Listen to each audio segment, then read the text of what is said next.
Texans versus Bears this weekend. We'll talk about that. Also talk about some of the stuff going on right now in the regards to the Texans, including the Browns right now up against the Steelers. Looks like every Texans fan's second favorite team could be looking at a W, and that's that second favorite team is anyone that's playing the Browns because you got that first round pick. I want to start with a topic we really haven't talked about a lot, and God knows that I talked about it a lot last year. The Josh McCown article by Don Pompey, however he says it in The Athletic. No disrespect, just don't know how to pronounce your name, sir.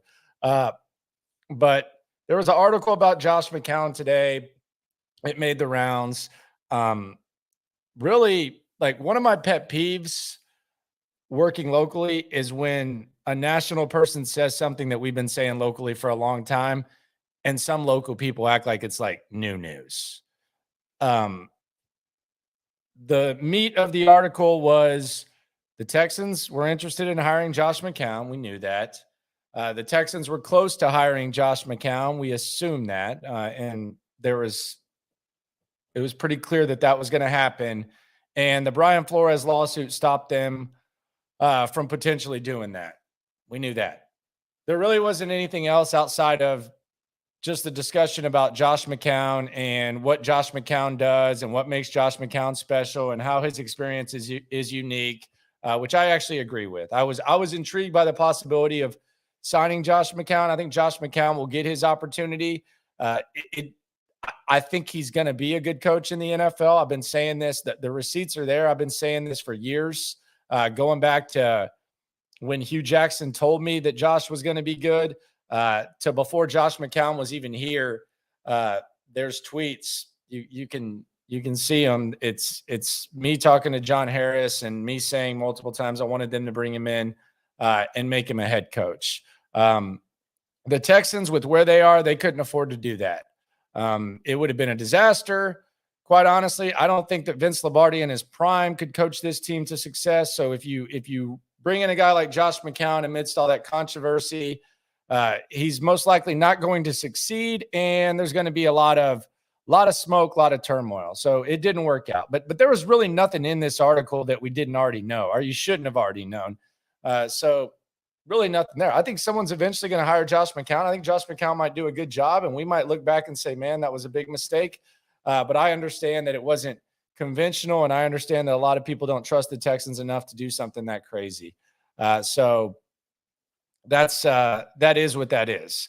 I do think being a backup quarterback for 20 years and being a guy that at one point was even calling plays in like preseason games and involved in game plans and all that, I do think can be more valuable than being a coach itself. I think experience can come in unconventional ways. And I think there's really just there's a large group of people that jump in on this coaching hire stuff. And it's always like it's always, so for lack of a better term, it's like one extreme or the other. It's black and white. There's no gray area. It's either you hire this guy because of this, or you hire that guy, and that's the end of it, and it has to happen. And if you don't, you're a slimeball, you're a scumbag. That's what you often hear when it comes to coach hiring.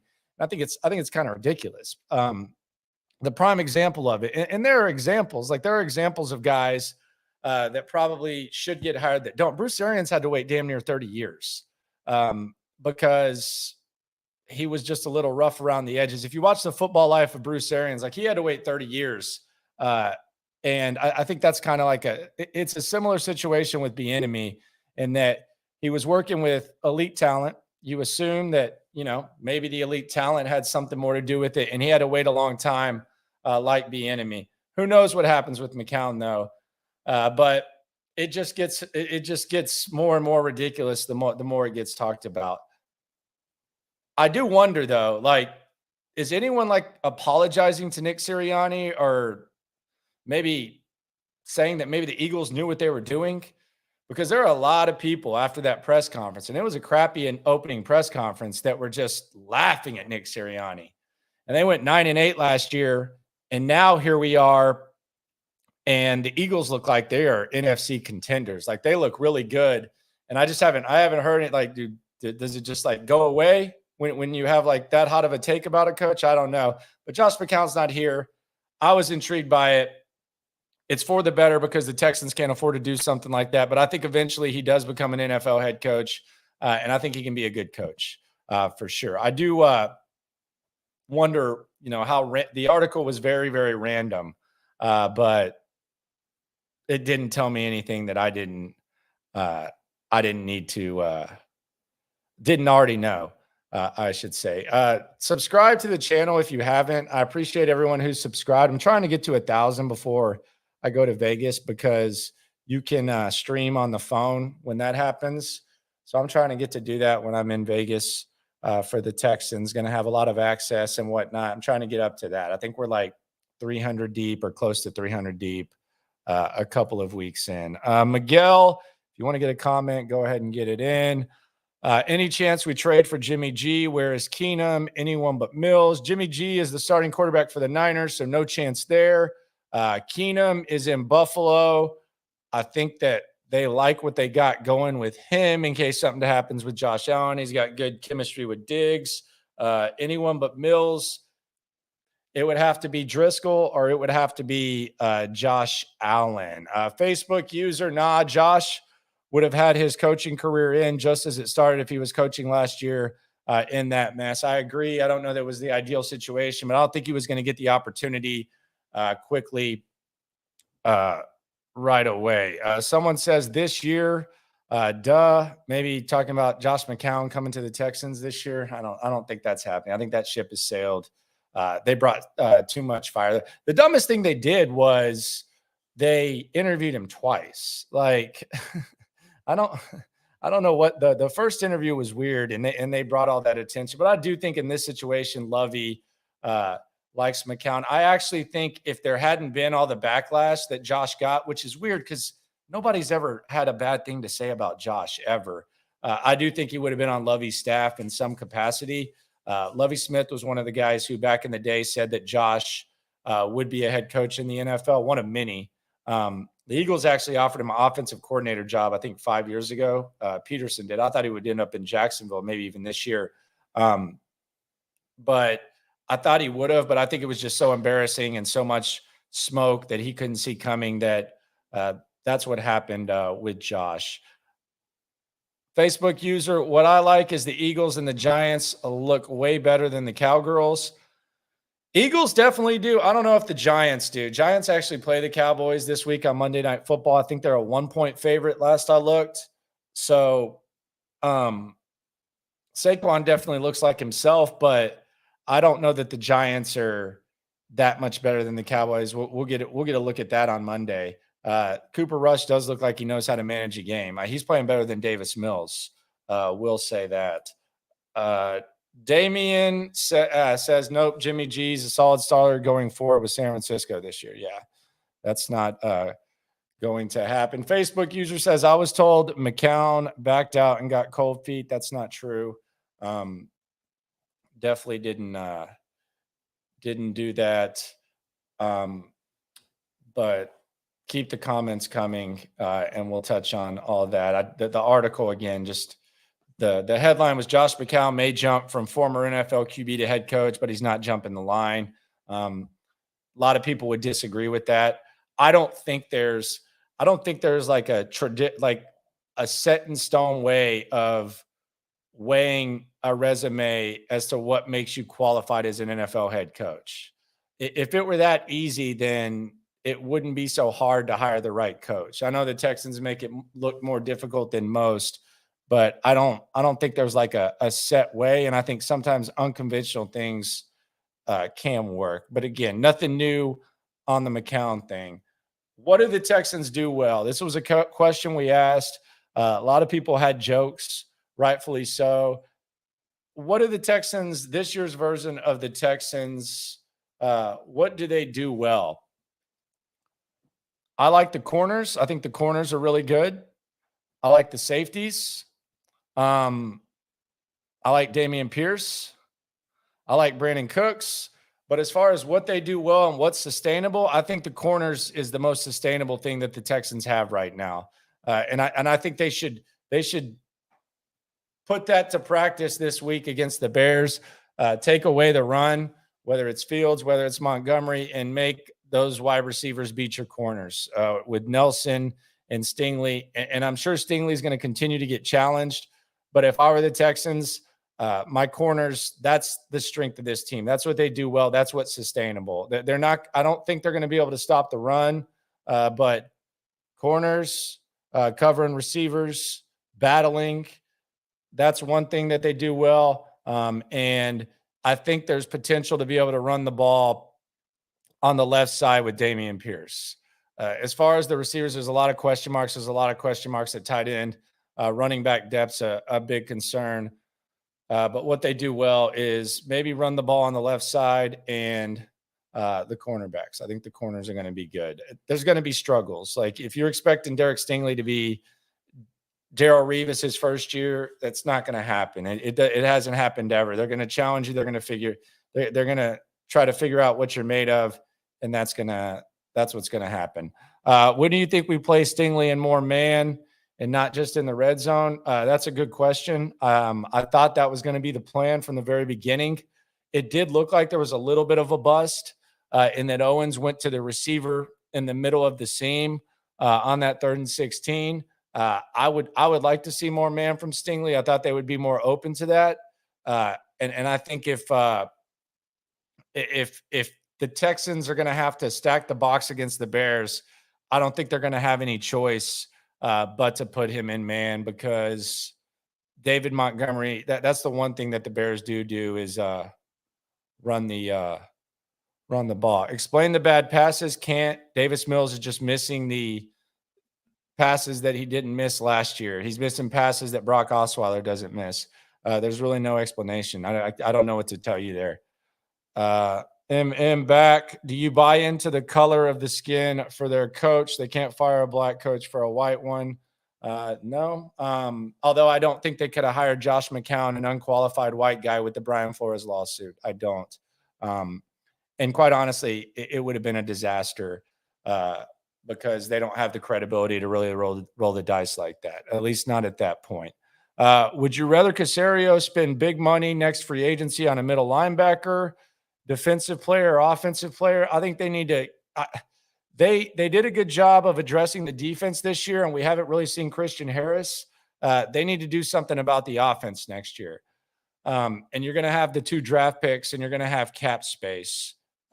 So I would like to see some attention paid to the skill position guys.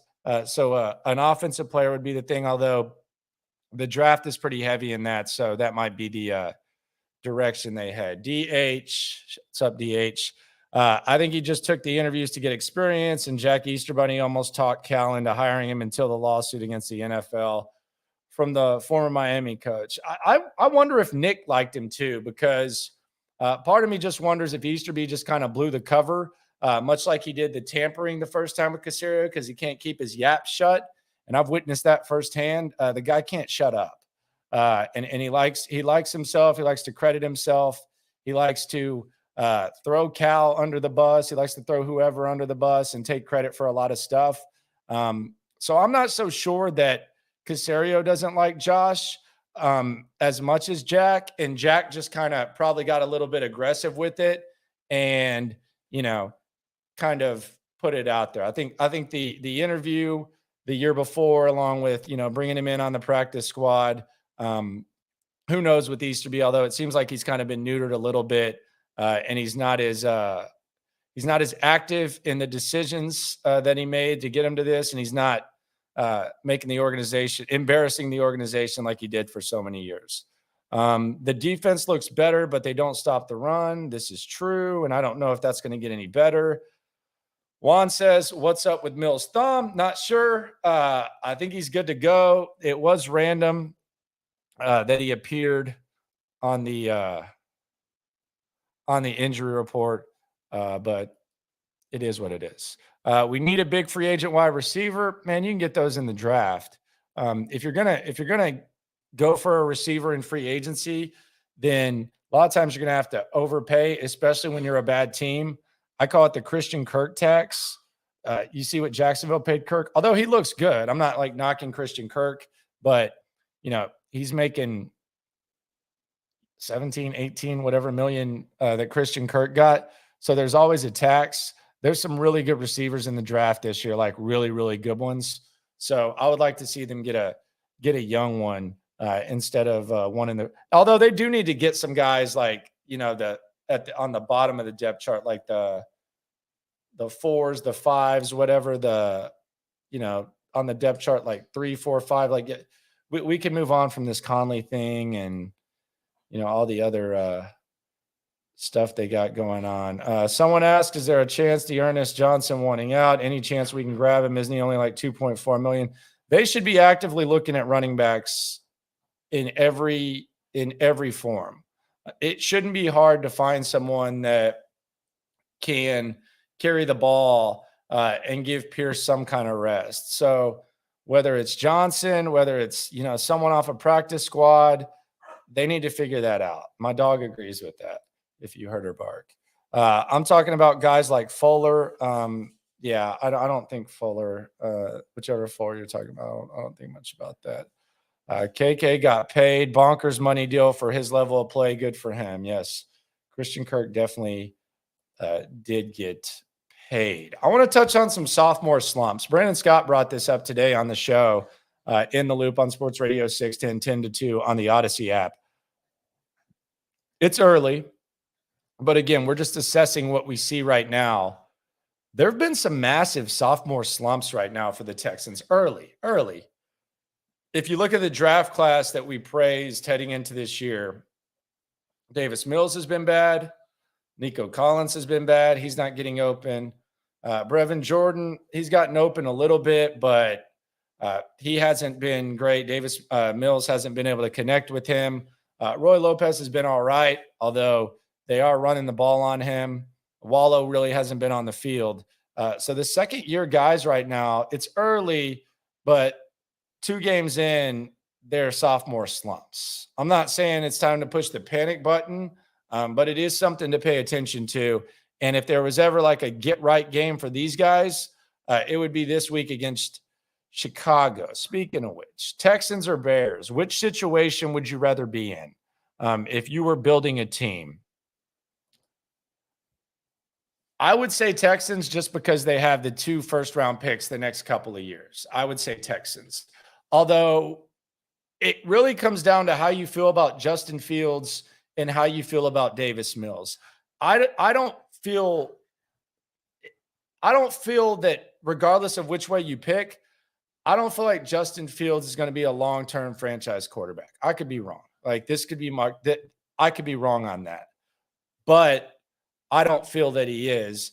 And I feel that he's going to have enough of there's probably going to be more patience with him than there is Davis Mills. So as far as the quarterback goes, I would say that's kind of a wash. The draft picks, the Texans have that. But the one thing that Chicago has that is absolutely crazy, if you believe that you can change a team or improve a team significantly in free agency, is cap space. The Chicago Bears have $108 million, $106 million of cap space next year. It's over $50 million more than the second team. The Texans have a lot at 44 and they can do some maneuvering and, clear up some money, but the Chicago Bears have $106 million in cap space. Texans cap space is just they're in good shape, but Chicago's in great shape. So I would still rather have the Texans just because of the draft equity, but that cap space that Chicago has is nuts. I also believe that they're putting together a new stadium. It's going to be indoors, so it might be a little bit more friendly for the quarterback. But if you ask me today, I would say I would take the Texans situation, but I wouldn't stick my chest out. I just like the draft equity and what they got going. And I like some of these young guys and the direction that they're headed. Brown Chubby Bear says put Cooks in the slot. I don't know why they aren't more. He was in it 24% of the time last year. I thought it would be more, especially when Mechie went down, but they haven't been doing that. Facebook user, I think the Texans are going to ball out. I hope you're correct. For the sake of my sanity and just for the sake of the mindset of the fan base, I don't want to cover an 0-4 team because I'm not going to even try to pretend that I think they can beat Los Angeles this year. So I hope you're right. I hope they do ball out. Another Facebook user says, I love our future. Yeah, I don't hate the future at all. I think it's good. I think these young guys are good. I like Caserio. And I'm intrigued by the future. Love might be a strong word. I will have to see the draft picks, but I love the future assets. I love the future cap space. And I like what Nick has done so far. Trust the process. There you go. The Philadelphia 76ers rally cry. Post-game show live. It's going to be streaming right after the game. Probably have my boy Cody again, Cody Stutes. We'll talk. We'll break it down. It's the most viewed video on here up to this point. So join, spread, trying to get to that 1,000 before Vegas. 302 weeks, not bad. Just pumping out the content. Got to be consistent. And then I got to, do some tweaks here, figure out the artwork, figure out the background, figure out the lighting. But that is what it is. College football fans, Lone Star Top 10 coming out tomorrow. I do that every Friday. Also going to break down some college football on Saturday with a main focus on teams in the Lone Star State. And we'll just keep that going. And Nick, I trust. Okay. Do you have a college prospect you're in love with? I'm in love with Will Anderson. I'm in love with Bryce Young. My dog is not in love with either one of them. I think she's more of a come here. I think she's more of a Smith and Jigba fan, right? You like Smith and Jigba? Huh? You like Smith and Jigba? Yeah, she likes Smith and Jigba. But yeah, I like a lot of these guys. Haven't really focused as much, but I like both the Alabama guys. I'm more Young over Will Anderson. Are you like Young? Do you like Stroud or Young? Huh? Stroud or Young? Say it.